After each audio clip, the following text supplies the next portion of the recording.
What's up, everybody? So we have been playing Star Wars Commander here for about 3 weeks, and it's time for the advanced tips and tricks and cheats here in this game. I've done a lot of research as well, so fairly knowledgeable on these topics. There may be some more things that we haven't got to.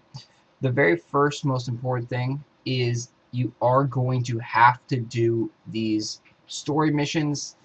You can see over here we're up to chapter 7. This is where you get the majority of your loot. The attack arrival, the player versus player aspect of the game, you don't really gain that much loot in there. You're actually going to lose credits a lot of time when you attack. I'll show you exactly what I'm talking about here. So most of your credits are going to come from your collectors, your gatherers, and then doing the story missions. So you'll see here we're available to get nearly 3,000 credits, 4,000 alloy, and it costs us 200 credits to go to the next battle. Taking a look at his base here, he has 2 mortars, 4 turrets, so 6 defensive structures, all clumped very close together. All our units, they are costing quite a bit of gold or credits to create. So this tank unit right here costs, I believe, 1,100 credits to create. The hero cost 2,200 credits to create, so right there we already spent 3,300 in credits, and we may not even beat the base because you can see he has a rocket, and I didn't even notice that, and the rocket does massive amounts of damage to mechanical units.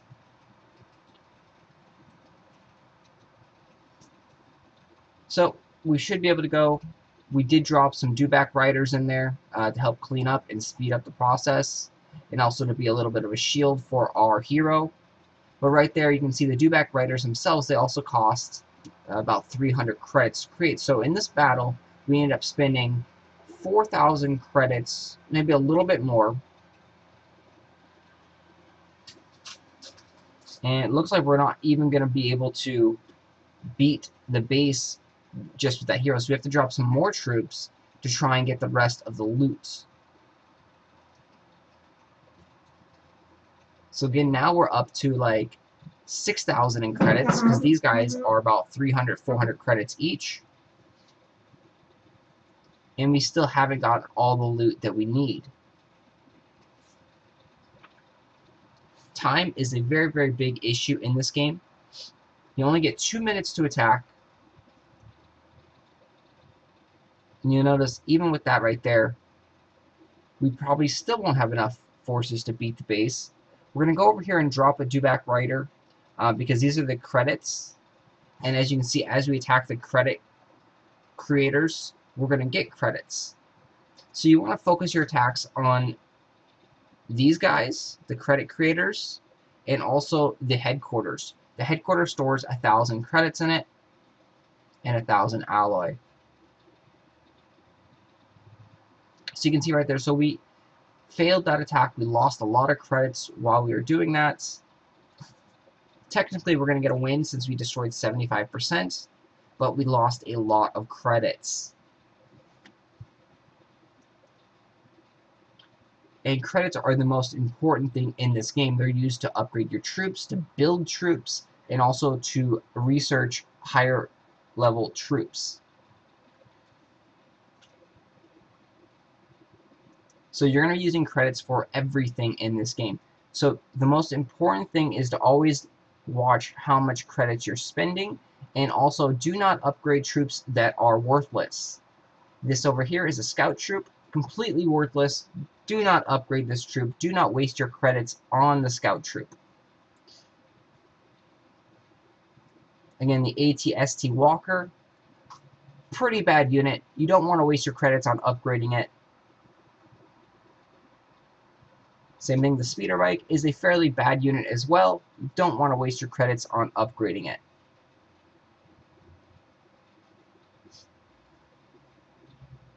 On the other hand, the alloy, you're going to get a lot of alloy, since alloy is not used for anything except for upgrading buildings and walls.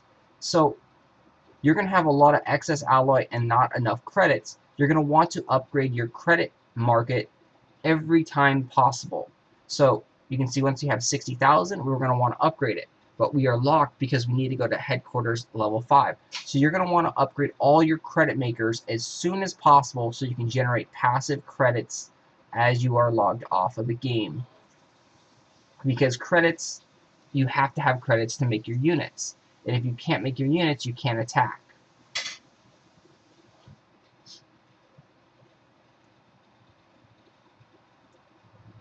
The next big tip is that you're going to get these special timed campaign missions.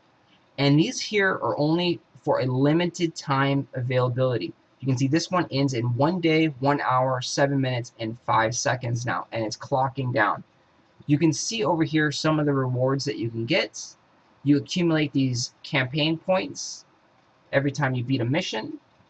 It's just like a story mission. So instead of getting basic credits and alloy, you get these mission rewards. These missions are fairly simple. They're actually a little bit harder, surprisingly, in the first couple ones. These first couple ones are a little bit harder, and then they start actually getting really simple. And you can see this is a defend one. You can see by the animation there, all these little marks here mean they are attack, and this is one where you have to defend your base.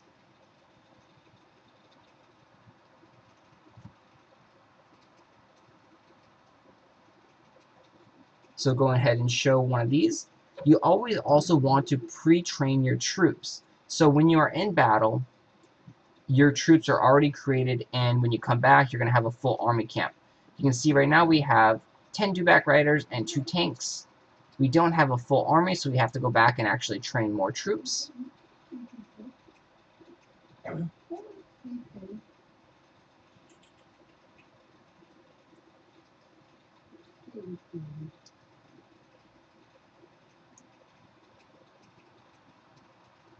And you do want to have a good mix of units. The Stormtroopers are great for diversions, because if your opponent is using the rockets, the rocket turret, this right here, this is really strong against mechanical type units. But its favorite target is actually light vehicles. So I believe they actually changed these. So light vehicles it will target. Yeah, before they just changed this, because before the favorite target was infantry, and so what you could do is you could spread out some infantry, and then the infantry would act as a diversion, and your units would go through. So they did just recently change that. You always want to keep an eye on the favorite target. So here's an example. When you see mortars, their favorite target is infantry, so ground units. So you're going to want to scatter some infantry in several different locations, and then drop a tank or a hero if you are the Empire.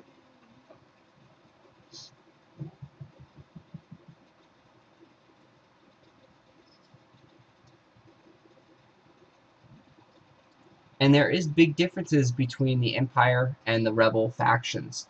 So the Empire has a lot of mechanical robots, ships, things like that. Their heroes are all machine-based, whereas the Rebels, they have all hero-based like Han Solo, Chewbacca. They're all ground units, infantry-type units. So if you are playing as an Empire player, you're going to want to use more of these mortars, because the Rebels, they don't really have as many mechanical-type units. And if you are playing as the Rebels, you're going to want to use more of those rocket turrets, because the Empire has a lot more mechanical units, and their heroes are mechanical. So you can see here we got attacked, all infantry. We had 2 units right there, but mainly an infantry attack. Again, all infantry, infantry, and that's based on design. They have pretty much all infantry units over there. So you're going to want to know what to build. So like I said, the Empire is going to want to build a lot more mortars, and the Rebels are going to want to build a lot more rocket turrets. For defending your base, what you want to do is, since the time limit is very low, 2 minutes is nothing. You're going to want to have things in each corner. So you just put an item over there. And you typically want these to be bases that don't have credits. So like your research lab,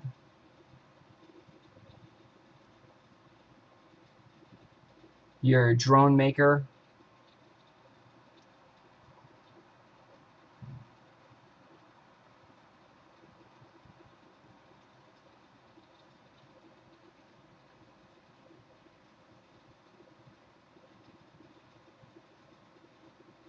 and say a barracks. And the reason you want them in the corner is because you're not going to get defeated 100%.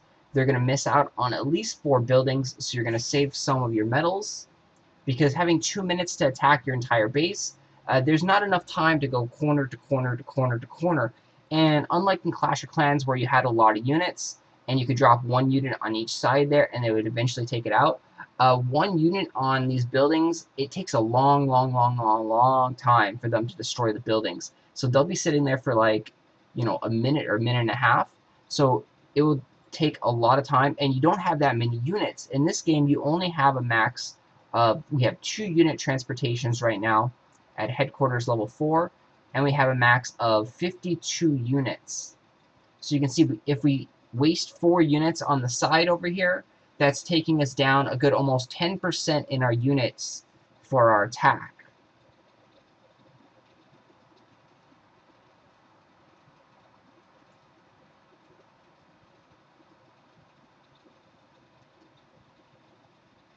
And then thankfully in the last 3 weeks, the servers have gotten a lot better, so there aren't that many crashes in the game anymore. So if you played the game in the very beginning launch, you noticed the game was crashing every 5 seconds. They have fixed the servers somewhat so they do not crash as much. They still crash every so often, but it's not as glitchy and laggy. Another great tip that a lot of people probably won't know is that when you make a turret, you see we have a level 3 turret here, and it's a rapid fire turret. If we don't want that rapid fire turret, we can actually swap it out, change it to one of the other turrets, and they will still be level 3. So if we want, we can turn this rapid fire turret into a mortar, and it will cost us 30,000 alloy to do. Or we can make it into a rocket turret, and it will cost us 30,000 alloy, and it will still be a level 3 rocket turret or level 3 mortar when we change it over. So that is a very cool feature. So your towers are pretty much interchangeable. You can always swap your towers out for a different tower.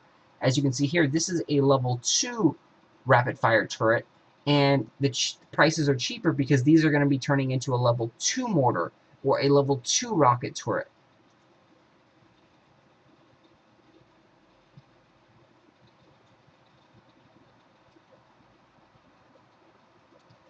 Again, we're going back. We've built our troops.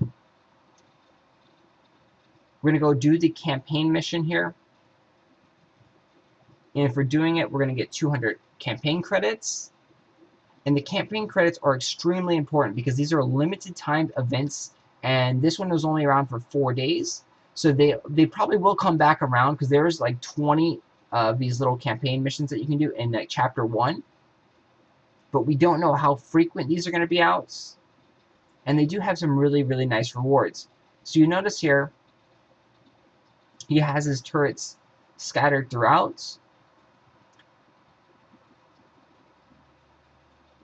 And the reason tanks are extremely good is because they go after the defensive structures. He doesn't have any rocket turrets, so 1 or 2 tanks will be enough to destroy his entire base here. So we'll go ahead and drop the tanks down there. And you want to use as least amount of units as possible so you don't waste credits. You can see for defeating him, we're only going to get 1,500 credits and 1,500 alloy.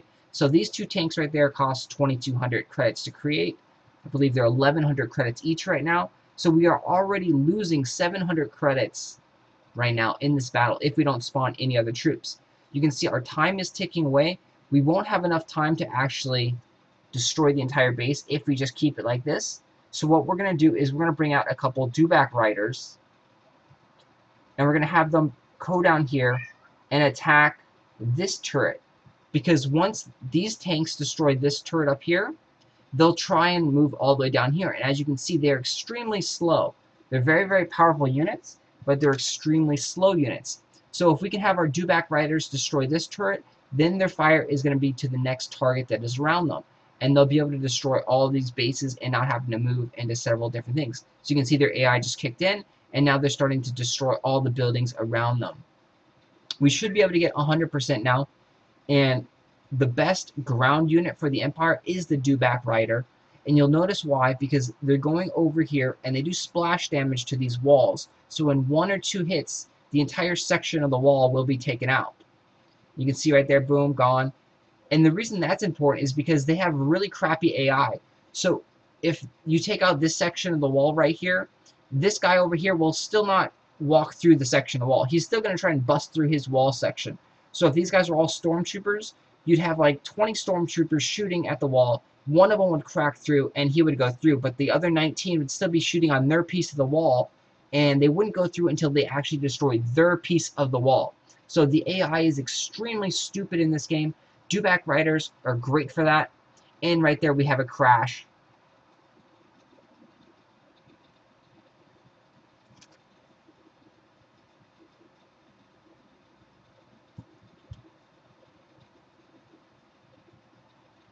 So again, unfortunately, the game crashed. We are probably not going to get our credit for doing the campaign mission. We are going to end up losing all the units that we spent, and it's going to be a really, really frustrating thing. So hopefully they can fix the servers so there won't be as crashy and as glitchy. And they are working on it, but yeah, that is one of the big deterrents of this game, is that there are tons and tons of crashes.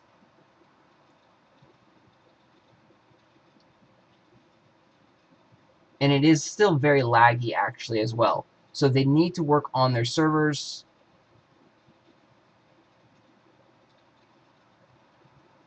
Again, the dewback riders are extremely powerful, the best ground unit there is. The next unit that you're going to want to have is the repair droid.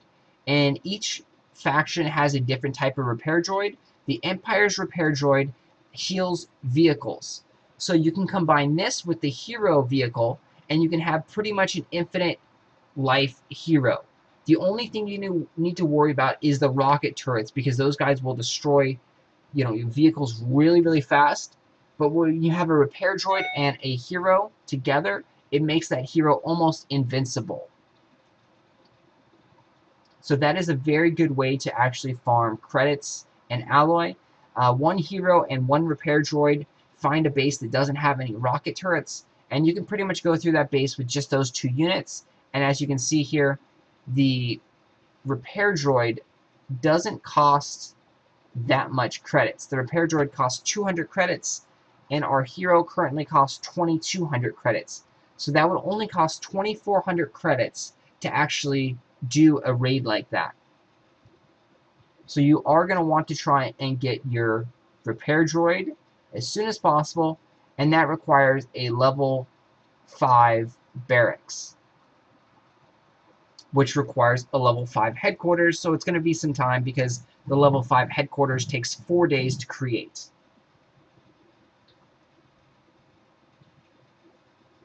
And then again, with your alloy, you're going to be using it to upgrade your walls. Do not forget to upgrade your walls. These guys get a lot of defense for upgrading your walls. You can see an additional 25% HP. It goes from 3,000 to 4,000. So a huge, huge upgrade right there. And then the last thing that you do not want to neglect is your squad center. You want to get into a squad as soon as possible, and you want to upgrade this as fast as possible, because you can see unit capacity. This grows rapidly. It grows about 4 every time. So we're at 16 right now, and if we go up one more, we're going to get to 20. That's 20 additional units that we could have in a battle. Currently, our flight transportation is only at 54. So this is nearly you know, another flight transportation. This is, you know, half amount of units that we can get. Unfortunately, we can only get these once every hour. We can send out a request once every hour for our clan, our squad over here, to give us units, and we have to hope that they actually give us units. You do want to get into a squad that gives units out, and you also want to give out units as well. Reciprocation is great. The last and final tip, we have touched on this before, but it is worth mentioning again in the basics video. There is a way to get free gems or free crystals in this game. Go over to the treasures, scroll all the way over to the right, and you click on earn crystals. These are special offers that are completely free. This is through the Tapjoy system. So if you're familiar at all with Tapjoy, this is where you can do some little, you know, watch movies, watch advertisements, you can try free trials, and you can get free crystals. So here, instantly watch TV shows and movies with Hulu Plus, get a free trial, and you get 988 crystals just for getting a free trial. You can cancel after the free trial, and you still get your crystals, so no worry there. Most of these require a credit card to put on file so they can charge you a subscription fee if you don't cancel after the free 7-day trial. There are some that are completely 100% free with no credit card needed. Go back and show you. Those are typically a little bit less credits. So watch a video for tips and advice on a balanced diet. This is completely free, and you get 3 credits for watching a 20-second video or so. Right here, completely free, share your opinion, get rewarded. So register, and you get 186 credits. So you just register there. And then if you are going to send out some sweet chocolates, you can get credits for that. That is a purchase, and you can see $2 signs means it's fairly expensive. This one, you can speak to a representative, and you can get 532 credits. And these credits are occurred almost instantaneously after you do the offers. So it may be a few hours delay, but they are very, very, very rapidly acquired to your game. So if you guys have any questions or tips and tricks of your own, please leave them down in the comment section, and I'd love to hear from you guys. Thanks for watching.